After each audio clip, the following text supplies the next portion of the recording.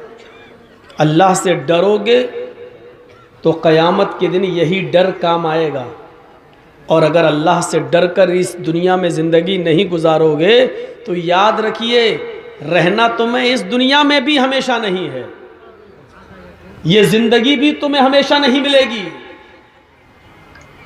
اور قیامت کے دن بھی پھر تمہیں نجات نہیں ملے گی. ادھر بھی تم زندہ نہ رہو، ادھر بھی تمہیں کچھ نہ ملے، اور آخرت میں بھی تم جنت سے محروم ہو جاؤ، تو اس سے بڑا ہمارا نقصان اور کیا ہوگا کہ نہ خدا ہی ملا، نہ وصال صنم، نہ ادھر کے رہے نہ ادھر کے ہوئے ہم. ان دونوں آیتوں کا ربط دیکھیے. اللہ سے ڈرو پہلی چیز، اور دوسری چیز سوچو، غور کرو، فکر کرو کہ ہم نے کل قیامت کے دن کے لیے کیا بھیجا ہے. جو چیز ہمیشہ ہمارے کام آئے گی وہ اس دن کے لیے ہم نے کیا کیا. یعنی ہماری عقل، ہمارے دماغ کو جھنجھوڑ رہا ہے اللہ رب العالمین کی سوچنے اور سمجھنے کی صلاحیت اپنے اندر پیدا